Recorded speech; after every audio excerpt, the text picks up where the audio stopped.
Luke 21. As Jesus looked up, he saw the rich putting their gifts into the temple treasury. He also saw a poor widow put in 2 very small copper coins. "Truly, I tell you," he said, "this poor widow has put in more than all the others. All these people gave their gifts out of their wealth, but she, out of her poverty, put in all she had to live on." Some of his disciples were remarking about how the temple was adorned with beautiful stones and with gifts dedicated to God.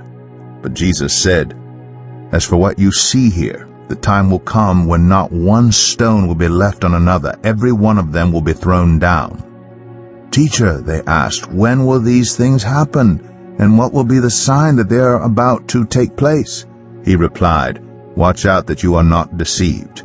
For many will come in my name, claiming, 'I am he,' and 'the time is near.' Do not follow them. When you hear of wars and uprisings, do not be frightened. These things must happen first, but the end will not come right away." Then he said to them, "Nation will rise against nation and kingdom against kingdom. There will be great earthquakes, famines, and pestilences in various places, and fearful events and great signs from heaven. But before all this, they will seize you and persecute you. They will hand you over to synagogues and put you in prison. And you will be brought before kings and governors, and all on account of my name. And so you will bear testimony to me. But make up your mind not to worry beforehand how you will defend yourselves. For I will give you words and wisdom that none of your adversaries will be able to resist or contradict. You will be betrayed even by parents, brothers and sisters, relatives and friends, and they will put some of you to death. Every one will hate you because of me, but not a hair of your head will perish. Stand firm, and you will win life. When you see Jerusalem being surrounded by armies, you will know that its desolation is near. Then let those who are in Judea flee to the mountains. Let those in the city get out, and let those in the country not enter the city. For this is the time of punishment in fulfillment of all that has been written. How dreadful it will be in those days for pregnant women and nursing mothers.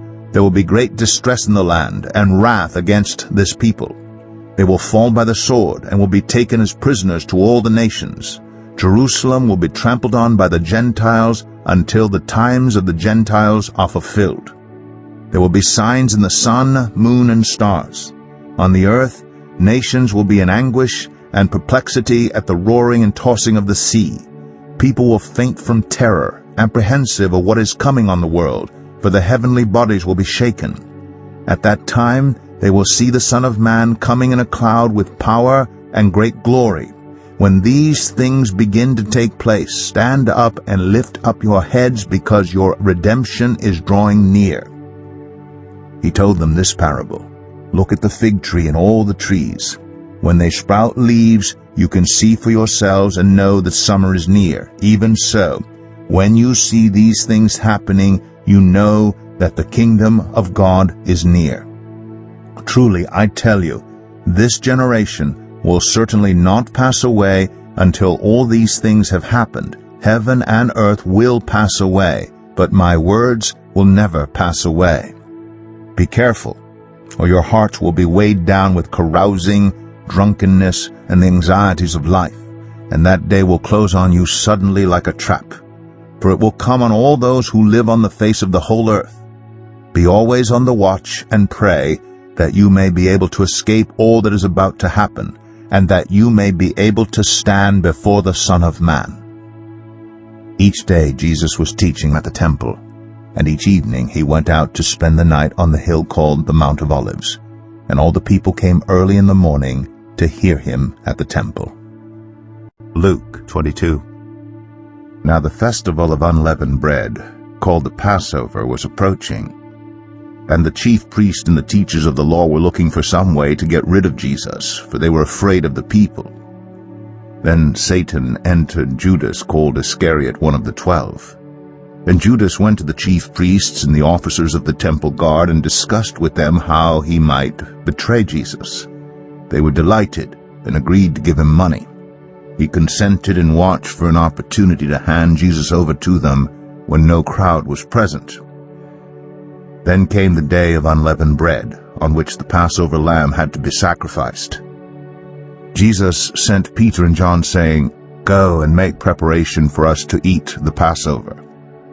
"Where do you want us to prepare for it?" they asked.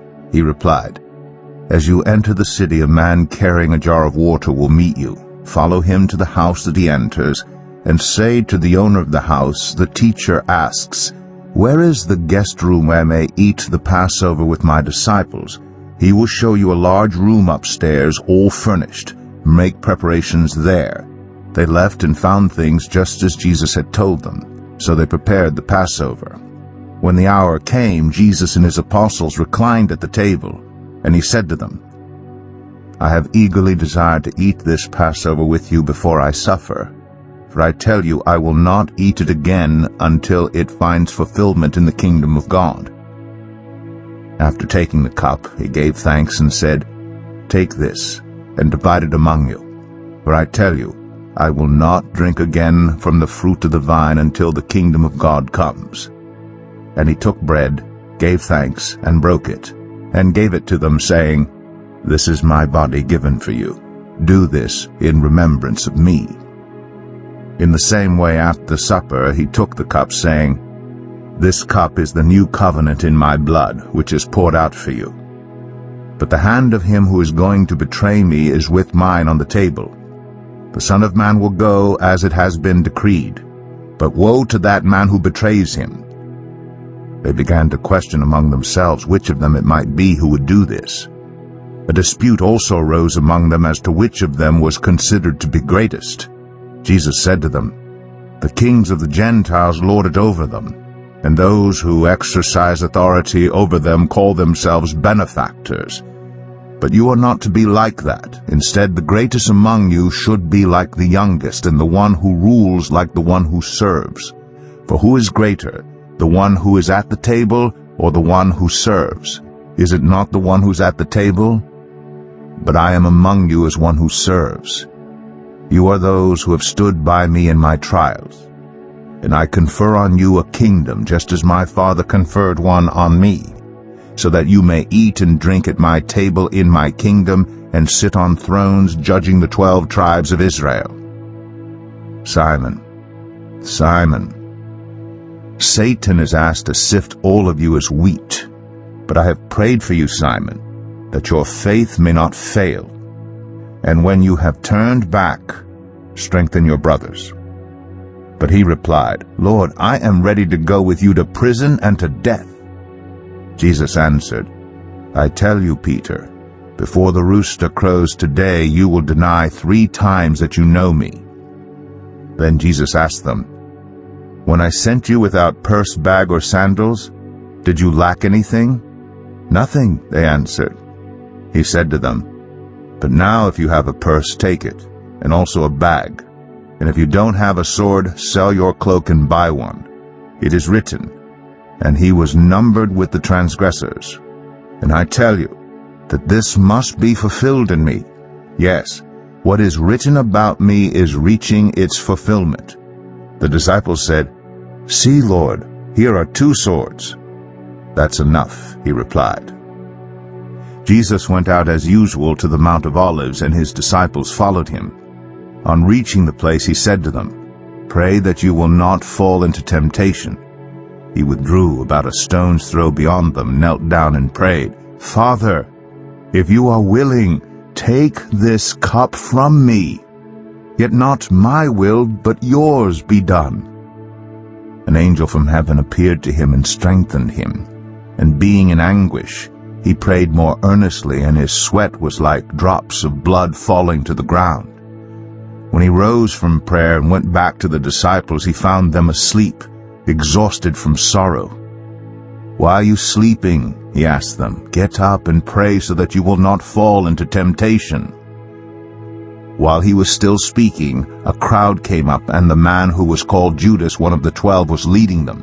He approached Jesus to kiss him, but Jesus asked him, "Judas, are you betraying the Son of Man with a kiss?"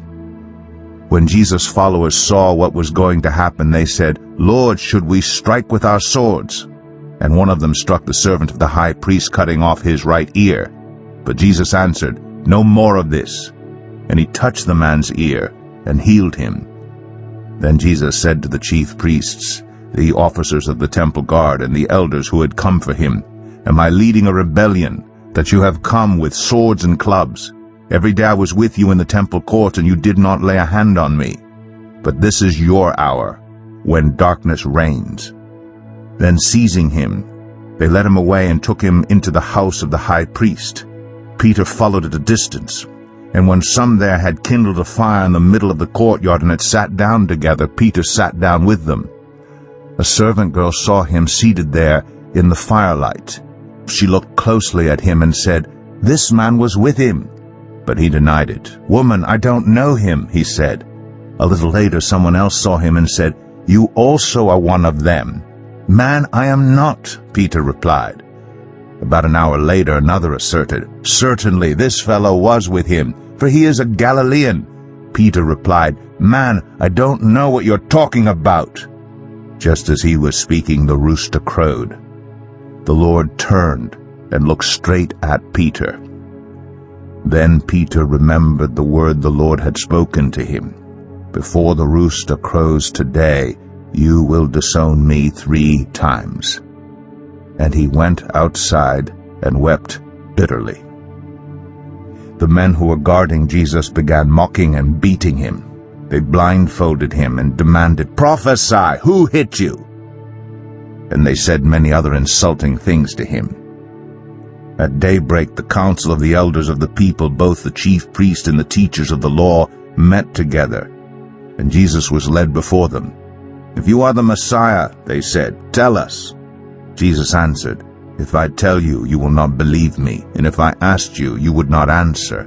But from now on, the Son of Man will be seated at the right hand of the mighty God." They all asked, "Are you then the Son of God?" He replied, "You say that I am." Then they said, "Why do we need any more testimony? We have heard it from his own lips."